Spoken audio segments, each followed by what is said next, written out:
Okay, we're gonna record this session because there are some folks that can't make it in person, and we want to make it available for them so they can watch it at some future time. Probably the best thing to do would be to go into speaker view. That way you'll be able to see the speaker front and center, and be able to see the slides, exhibits, and whatever that are presented. So that would be probably the most helpful way. So, as you know, we have declared that we want to have a safe campus for students, for staff and faculty and visitors and everybody that comes on campus. The conditions being what they are, we have determined that the best way to do that is to have a mandatory vaccination policy, and so we've put that out, and that is our policy. And we have extended certain exemptions from that for folks that request them. And so in that process, I have come to learn a lot about what some of the questions are that people have, that people that are unsure about whether they should get vaccinated or not get vaccinated have. And so I got to the point where my knowledge had been exhausted. That was early on in the process. And so I turned to the experts at the New Jersey, the state of New Jersey office of the Commissioner of Health, who obviously is much focused on this issue and has the expertise to answer those kinds of questions. And so in that process, I was introduced to Dr. Margaret Fisher, who is a long-term scientist, physician, and student or studier, researcher in the area of infectious disease, primarily in young folks. And so she's done numerous research projects and has worked in the field quite a bit, and is a practitioner. So I asked her if she would come to us and make a presentation on COVID in general, but particularly with regard to vaccinations and some of the issues that surround that. Give us the facts. As we do this, if you have additional questions, if you would put them in the chat, we will collect those. And Dr. Fisher has a prepared presentation based on what we presented to her as some of the major questions, and hopefully your questions will be answered. But if they're not, go ahead and put those in the chat, and then we'll circle back around at the end and get to as many as those as time will permit. So I don't want to talk anymore. And Dr. Fisher, with that, please welcome to Centenary University here in Hackettstown, New Jersey, and the floor is yours. Thank you so much. It's really it's really a pleasure to be here, President Murphy, and I'm happy to speak to your students and whoever else is on this call. I'm going to start to share my screen here. What I'd like to talk to you about is an update on the COVID-19 vaccines. And I think this is important that we understand what are the types of vaccines we have available, how do they work, what are their side effects, how good are they, what's facing us as we look at COVID disease coming forward, and what can we do to protect ourselves in the best possible way.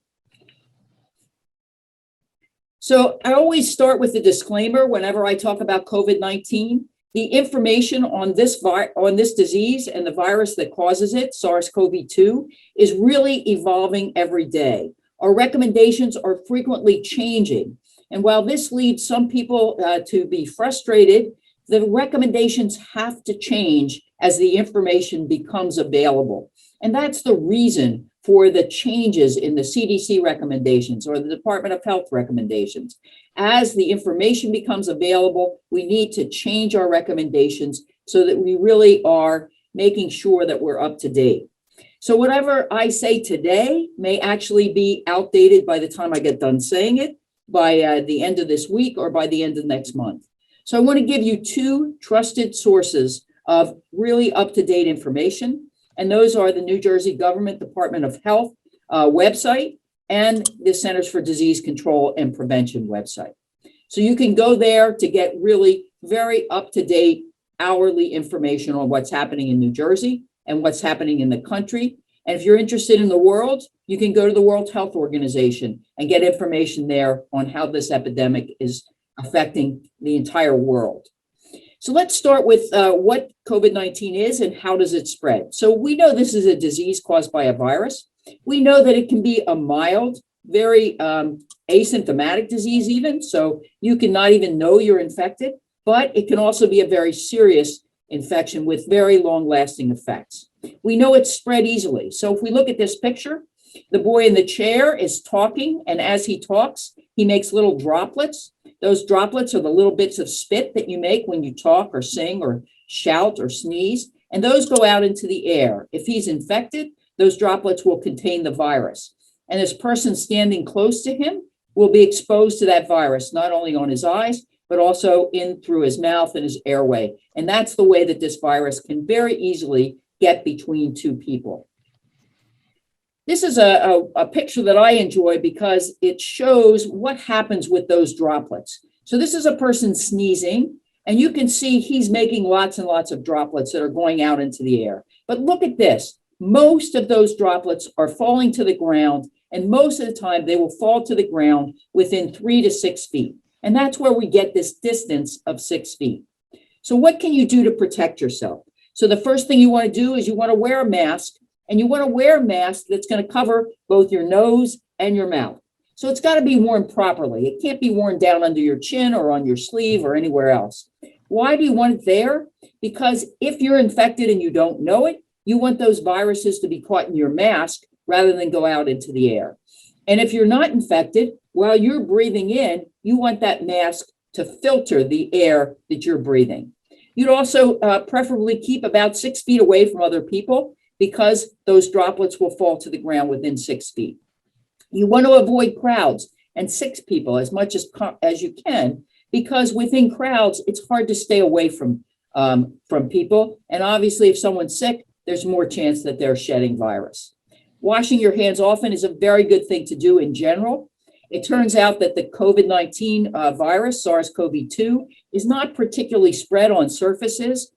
So washing your hands may not be so important for that, but it's very important for a variety of other diseases that are easily transmitted on college campuses. And finally, we want you to get vaccinated. So what about this disease?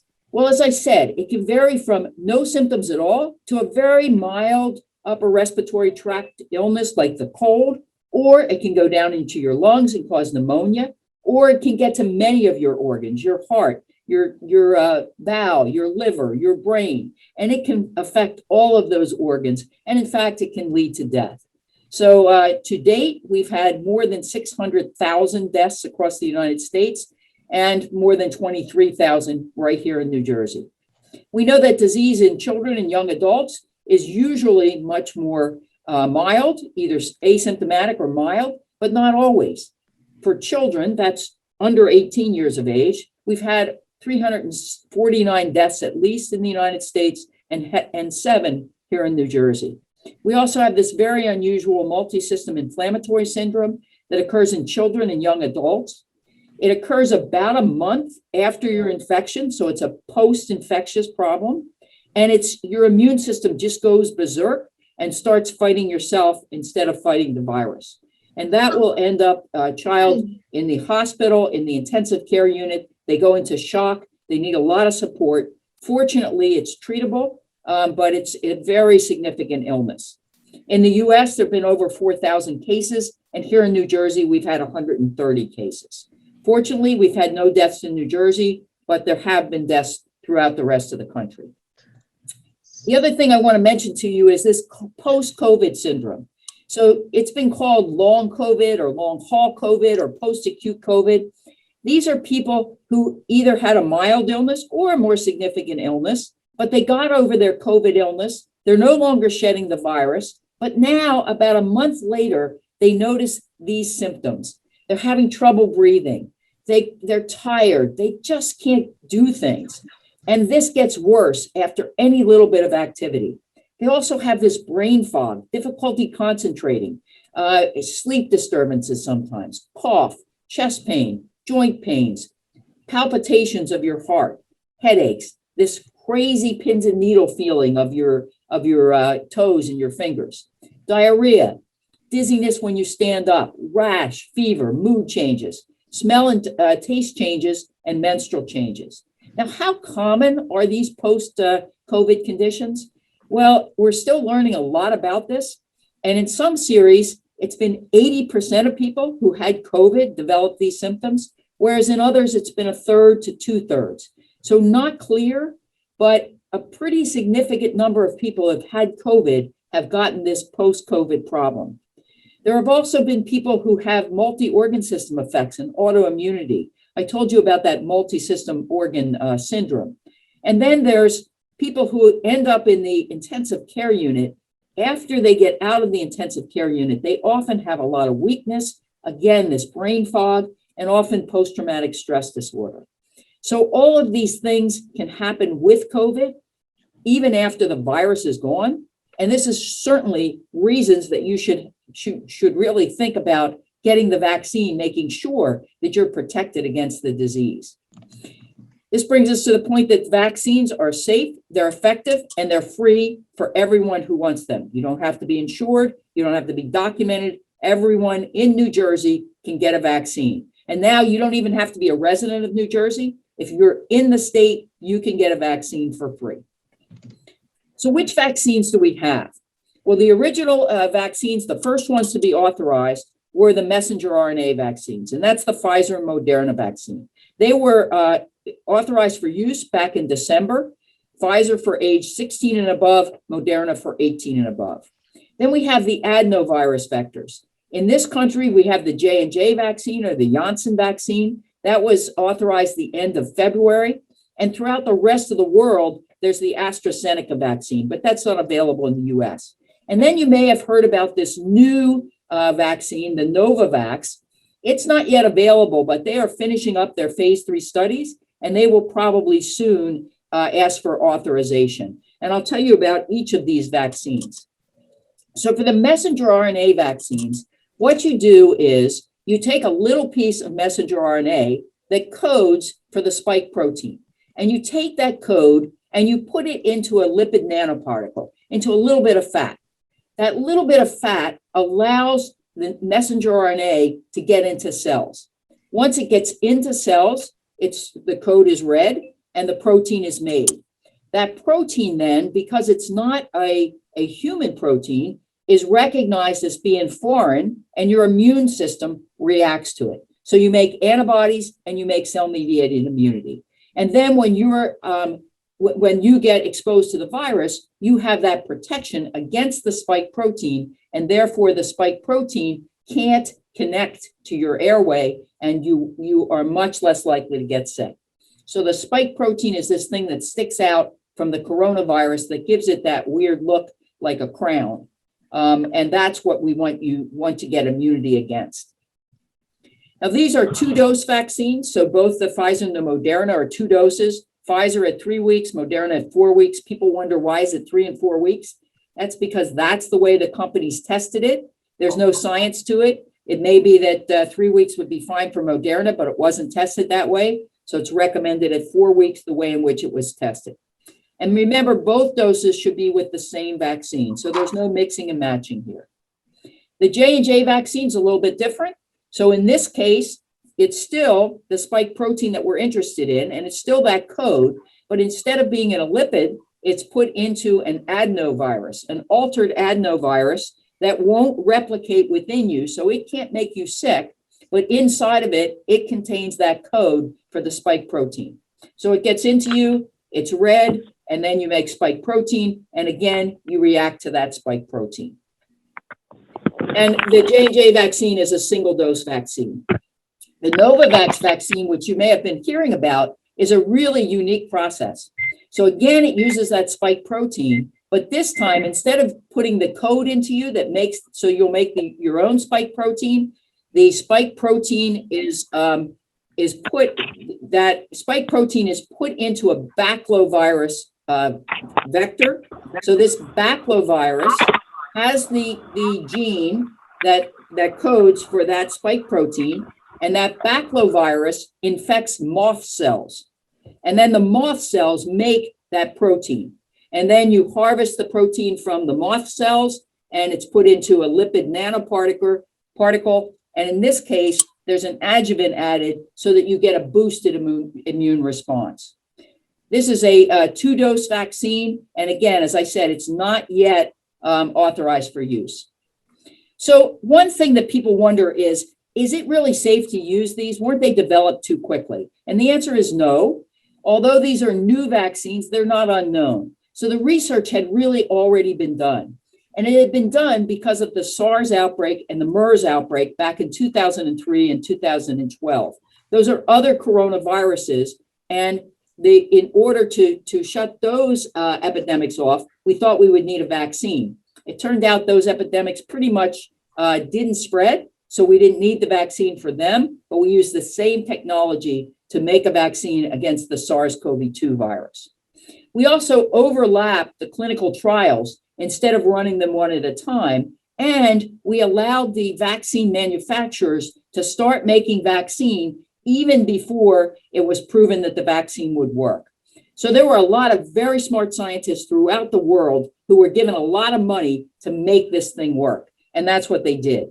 This is another pictorial representation. So normally you will go through phase 1 studies where you try to figure out what dose should we use.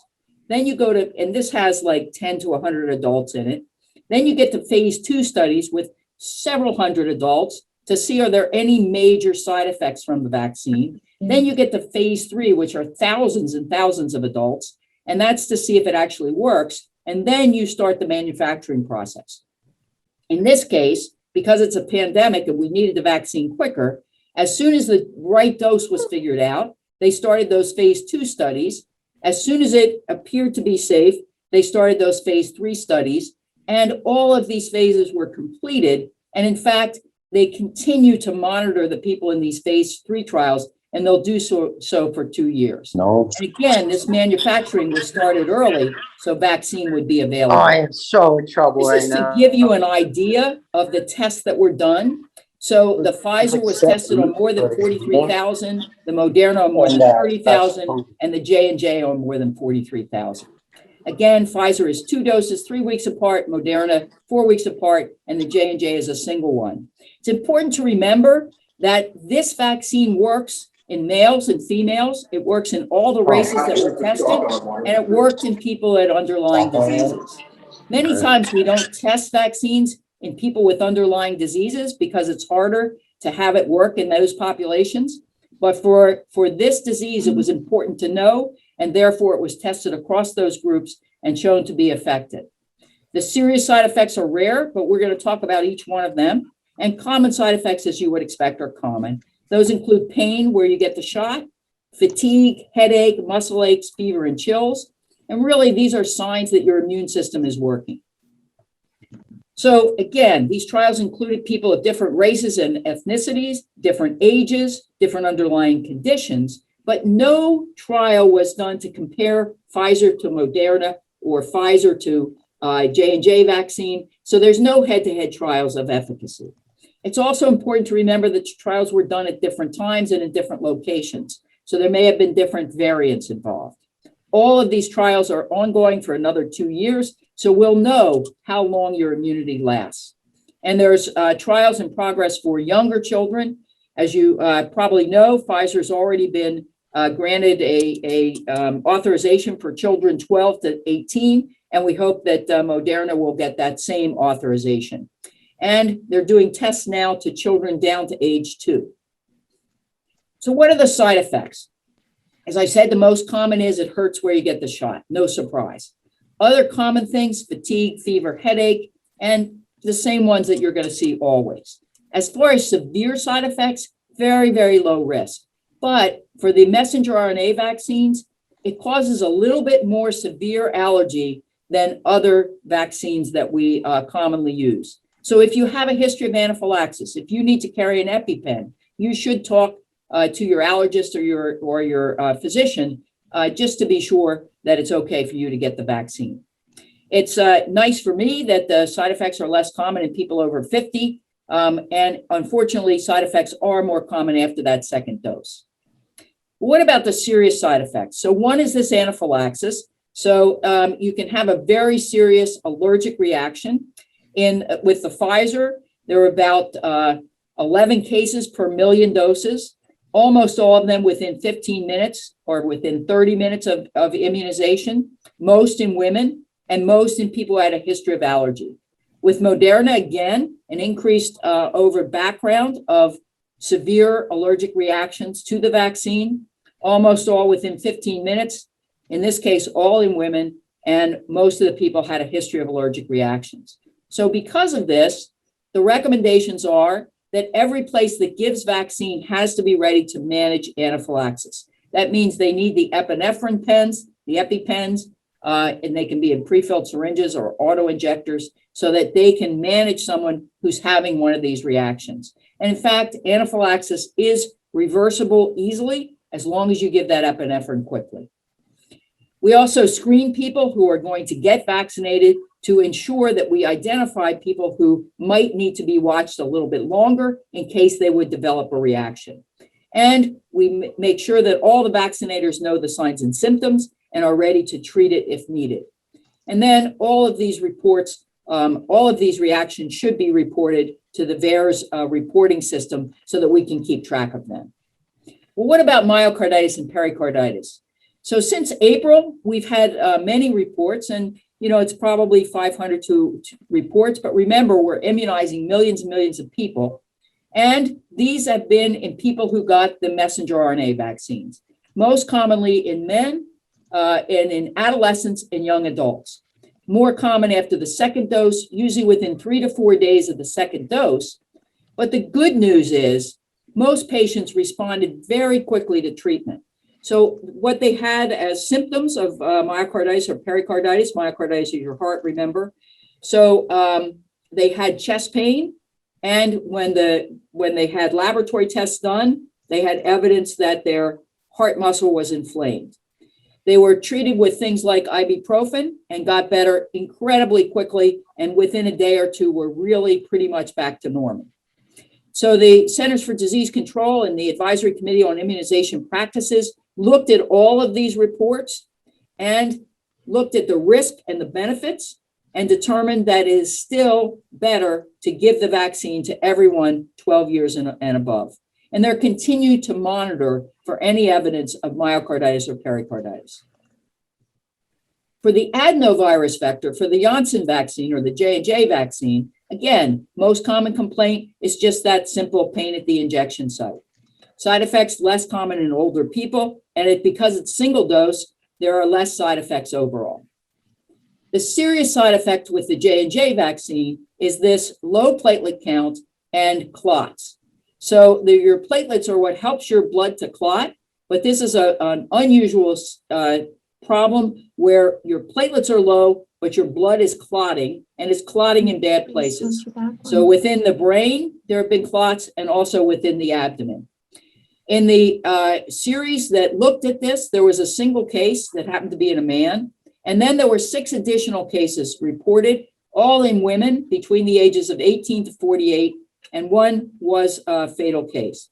The onset was within 6 to 13 days. That's about how long it takes you to make antibody. And in this case, few people were making antibody against their platelets in addition to making antibody against that spike protein. So a few patients, and remember, this is an incredibly rare problem, but a problem that has occurred, and it is strictly with the J&J vaccine. So because of these reports, there was a pause put on the use of J&J in the middle of April. It was reassessed, and then the use was resumed. But people were warned if they had severe headache, shortness of breath, chest pain, leg swelling, gut pain that wouldn't go away, or easy bruising, they should get immediate care. And the treatment of this is different than the usual treatment of clots. In this case, you give intravenous immunoglobulin to counteract that autoantibody. And again, healthcare providers were provided with this information so they would be looking for this problem, and also they are mandated to report any adverse events. The next thing that was noticed in the middle of July was that there were an excess number of cases of Guillain-Barré syndrome reported in people who had gotten the J&J vaccine. And it was slightly more common than expected. So we expect 3,000 to 6,000 cases of Guillain-Barré each year. And this had been 100 cases reported after 13 million doses. So again, a rare complication, but more than expected. So the warning was added to the emergency use authorization fact sheet to let people know about this, again, rare complication from the J&J vaccine. Now, a lot of people wonder or are concerned about fertility, and it makes sense for people to be concerned about fertility, but there's absolutely no scientific reason to think that the COVID vaccines would have any effect on fertility. And to date, there has been no evidence of any effect on COVID vaccines on either male or female fertility. Furthermore, there's no biologic reason to expect it. There were some people who were concerned that the spike protein might mimic one of the placental proteins, but it's not a very close mimic. And again, no clinical evidence that you would develop any antibody against placenta, and that would in any way affect fertility. So the American College of Obstetricians and Gynecologists now has come out July 31st with a firm recommendation for a vaccine for all eligible people who either are pregnant or may consider future pregnancy. So fertility should not be a concern. We have also now have good information in pregnant women. Tens of thousands of pregnant women have been immunized safely. The reason that we're so pushing COVID vaccination is because of the occurrence of these COVID variants. And every virus mutates as it multiplies. And we have variants that are of interest. And because of their changes, we're concerned that maybe they'll increase illness or transmission. Then we have variants of concern, which have been shown to increase transmission and illness. And those are the Alpha variant, which originated in the United Kingdom, the Beta variant from South Africa, the Delta variant originated in India, and the Gamma variant in Japan and Brazil. And then there are variants of high consequence, in which the medicines that we use and the vaccines wouldn't work. And we haven't had any of those yet, but we're concerned that these may evolve. So here's the deal on the variants. This is from the entire United States on the left-hand side. And you'll see that back in May, the major variant that was around was the Alpha variant. And then that became less common as the Delta variant really took off. And the same is absolutely true here in New Jersey. So we had a lot of Alpha variant at the beginning, back here in November, or January, February, et cetera. And then by June, we were starting to see Delta, and now the Delta variant accounts for more than 90% of our cases. The Delta variant is all through New Jersey. So no matter where you live in New Jersey or where you're going to be going to school, there is plenty of Delta variant around. This is probably the most concerning slide. This is the epidemic as it's gone in the United States since, back in January of 2020. And you can see here's the initial peak, then another peak in over the summer, which we didn't experience here in New Jersey.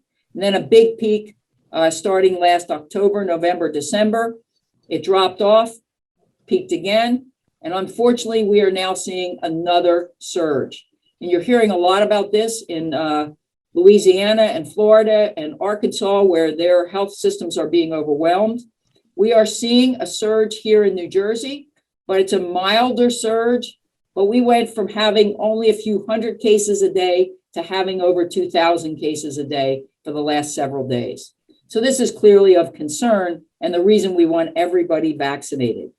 So as you know, the vaccine's available for everybody 12 and older. If you want to get an appointment, you just call this phone number and they will help you, or you can just go online and get this link to scheduling. This is the COVID Vaccine Hub website, and you just use this NJ Vaccine Appointment Finder, and it'll tell you where you can go within walking distance of almost everybody in New Jersey. This is the call line. There are people that speak multiple languages. So if you have family members who don't speak English, please tell them to use this call line. We can get them set and get them registered. So here's our vaccination rates. This is as of yesterday in New Jersey. We've administered 11 million vaccines, and we have over 5,000 fully vaccinated people. Within the United States, there have been 352.5 million doses of vaccine administered. So we have lots of experience with these vaccines, which makes us very comfortable in saying they are effective and they are safe. This is how we're doing in New Jersey at different ages. And you can see for people over 65, we're really doing quite well with 90%, 93% of those people have gotten one dose, and about 90% of them have been fully immunized. But as we get down here to the younger age group, to the 18 to 29, we're not as high as we want to be, and we want to ensure that we get all of these younger people protected. The next question that people ask is, well, you know, I had COVID-19, so I don't need the vaccine because I have natural immunity.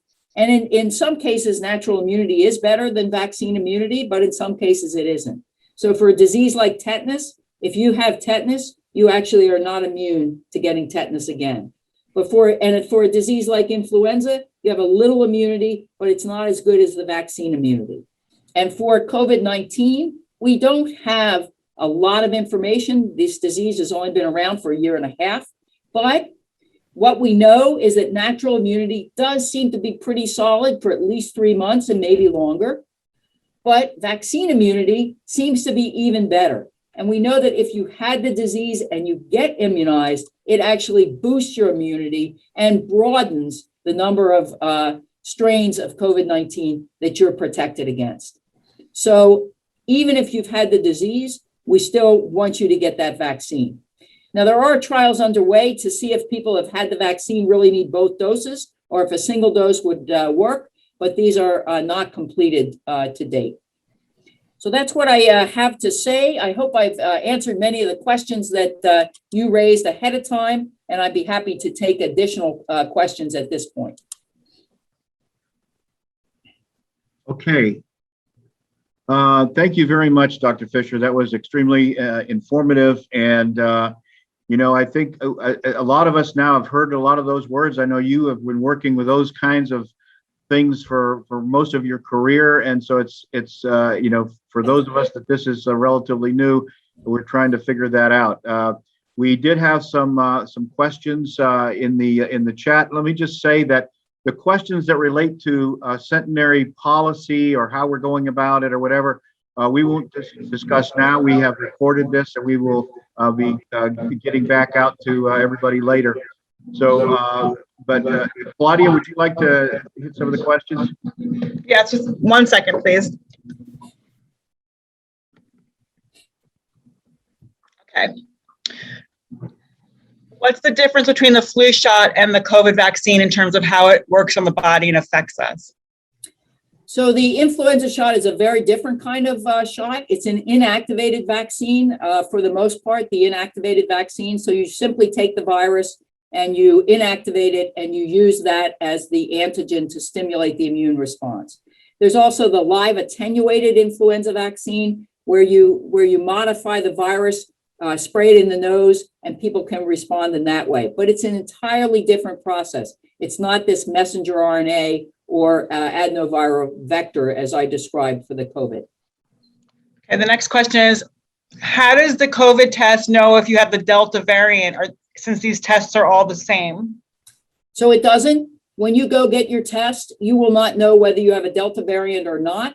The only way, or the only thing I can tell you is right now, New Jersey sequences about 2 to 3% of the isolates that the samples that are recovered across New Jersey.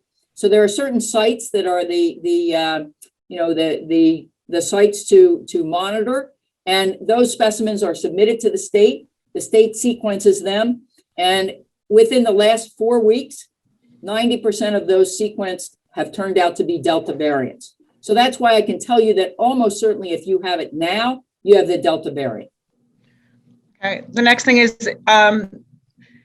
how do we know for sure that it doesn't affect fertility when the vaccines haven't been around long enough for a scientific study? So, we could say that about every vaccine and everything that you do in life. But what we start with is there any biologic reason that it should have an effect on fertility? And then we take the 350 plus million people have been vaccinated, and we say, is there any evidence that there's an effect on fertility? And the answer is no. The next one is, what are your concerns about young men and the levels of measurable heat damage that they are linking from the vaccine? So I'm not aware of that. I don't know what heat damage is, or that there's any heat damage. I will, though, respond to the question about the viral load. And this is something that's been a little bit misconstrued. So we do know that there are breakthrough cases. So no vaccine's 100% effective. So if the vaccine is 95% effective, that means 5% of people will not be protected and could have a breakthrough case. If you vaccinate 1 million people, that means you would expect 50,000 breakthrough cases. Okay? I mean, that's just the math. So breakthrough cases are common. The good news here is people who have those breakthrough cases don't get very sick, usually don't end up hospitalized, and don't end up in the morgue. They don't die from COVID. So that's very good news. The other thing that you need to know is what's the business about whether you can transmit it or not. So if you're vaccinated and you get COVID-19 as a breakthrough case, you do have virus in your nose and you could potentially spread it to someone else, which is why we want you to wear masks. But while those viral loads might be the same as someone who wasn't vaccinated for a day or two, we know in vaccinated people, those viral loads drop dramatically and they drop quickly, where they don't drop very quickly in unvaccinated people. So yes, you are potentially contagious, but for a short period of time, and vaccinated people are much less likely to get the disease. So the vaccine's protective. The exception doesn't, proves the rule. Most people who are vaccinated are totally protected. The ones who have breakthrough cases have mild breakthrough cases, and most people with breakthrough cases don't transmit the virus. If I could go back to clarify, that previous question was not about heat damage, it was about heart damage. I believe you touched on that when you talked about the some of those things, but maybe just hit that one more time about potential heart damage in young men. Heart damage makes much more sense. So we do have information that, and as I mentioned in the talk, there are adolescents and young adults, mostly men, who do get this myocarditis, inflammation of the heart, after the vaccine. In those, first of all, it's unusual that happens. And when it happens, it appears to be very mild and easily treatable with ibuprofen. On the other hand, we know that COVID-19, the disease, definitely can affect the heart. And in studies where they've looked at athletes who have COVID-19 and done MRI studies on the heart, they've shown that somewhere about 30+% of them do have some evidence of inflammation. So much more likely that you would get your heart in trouble from the disease than from the vaccine. The next question is, will the vaccine activate Lyme disease? No, I can say that absolutely. There's nothing that the vaccine would do that would have anything to do with Lyme disease. And remember, Lyme disease, the Lyme spirochete, it's a spirochete, a bacteria. It doesn't last forever in your body, so it actually can't be reactivated. Now, let's talk about it the other way. When you get the vaccine, you're going to have symptoms of fatigue, muscle aches, and joint aches. If you had those when you had Lyme disease, maybe you think your Lyme disease is coming back. No, you're having similar symptoms, but not due to Lyme disease, due to your immunologic response to the vaccine. Okay. The next thing is, what do we know about the 6,490 reported deaths from the COVID vaccine, according to the CDC website? and the many long-term side effects? Do you have any information regarding that number? You betcha. So the deaths are not from the vaccine. So this is a frequently misquoted, misunderstood. Whenever you have a vaccine, anyone who gives the vaccine is mandated to report any side effects. So any death that occurs within a month of getting the vaccine is supposed to be reported. So that means if I'm vaccinated today, I walk down the street and I happen to be hit by a car, radio. that is reported as a death after COVID vaccine. It's not from the vaccine. It's just temporally related. Now, 6,000 sounds like a big number, right? Well, remember, we're giving this vaccine to people 65 years and older, and we're targeting people 80 and older. In New Jersey, there are 17,000 deaths a year. So 6,000 deaths are, expected. So these are not from the vaccine. These are just deaths that occurred in people who happen to have been vaccinated. Now, that's not to say there's no death from the vaccine. As I said, with that brain clot, absolutely, there was a death related to the J&J vaccine, a single death in the over 11 million people who have been immunized. Okay, the next question is, if there is a need for a booster shot, what would the contributing factors be for that to be necessary? So there are a variety of reasons we might give a booster shot. The first is if these variants continue to evolve and we get a variant that the current vaccine doesn't work against, then we're going to need a new vaccine. And that probably is not going to be a booster. That's going to be a new vaccine that would work against that variant. If we find that your protection after you're immunized drops off, then we would suggest a booster. So right now, we know that people who are immunocompromised, so people who had organ transplants, people who have cancer and are getting cancer chemotherapy, and people who are just old, don't respond as well to the vaccine, and their immunity may drop over time. So you may have heard that in Israel, they are recommending that everybody over 65 get a booster dose. We are not doing that yet in this country. We're really trying to target the people who haven't gotten vaccinated at all before we go after boosters. But it's possible that we will, within the next month or so, find that a booster dose is appropriate. And I just looked at a study this morning which suggested that there is some drop off in the protection from the Pfizer vaccine with the Delta variant. The Moderna vaccine seems to be a little bit better, but that's a single study. So we need far more studies to figure out when and if we need a booster and who should get the booster, just immunocompromised people or all of us. So it's still gonna, as with everything with COVID, the information is evolving.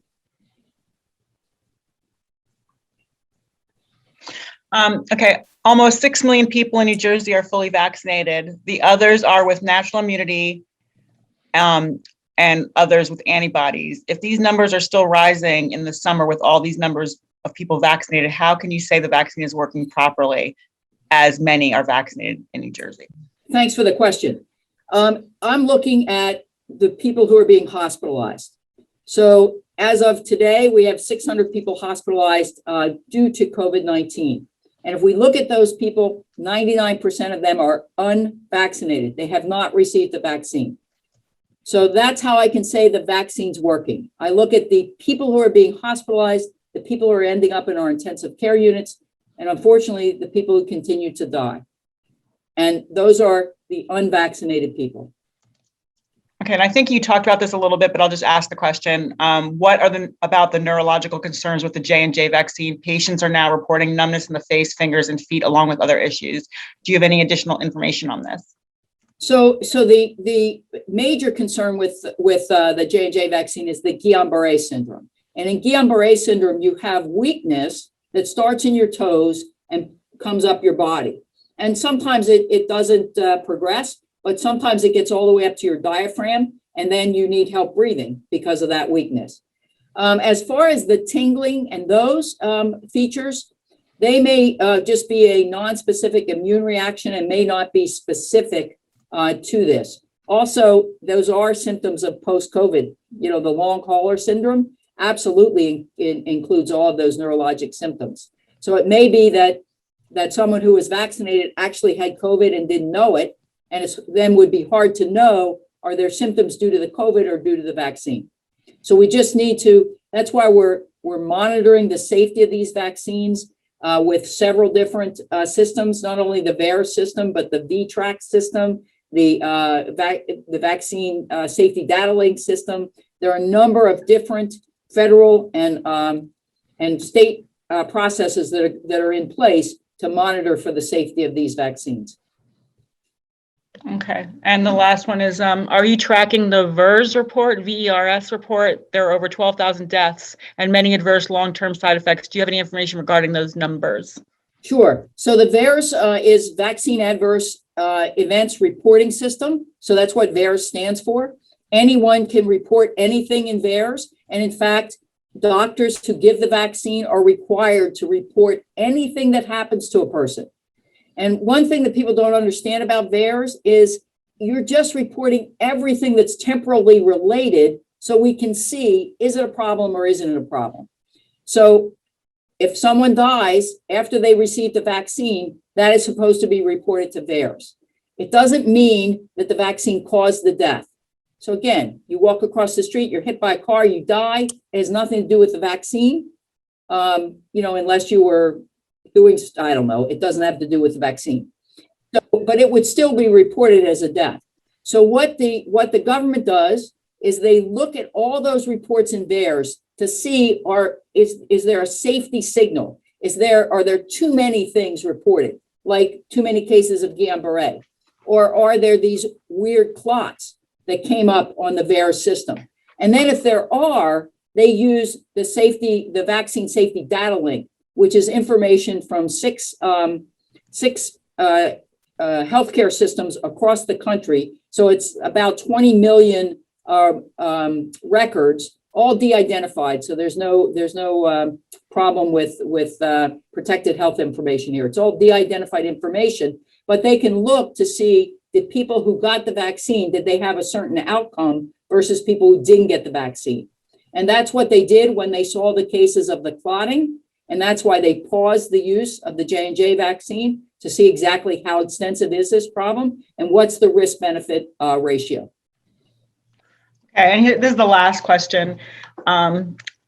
If our bodies have the mRNA molecules and this vaccine uses the new mRNA vaccine technology, then what happens to our cells with the injection of these synthetic proteins? Where do these proteins go and how long do they stay inside our bodies?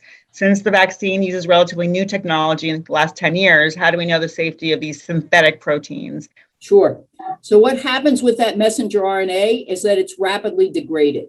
So your cells are making messenger RNA every minute, every second of every day.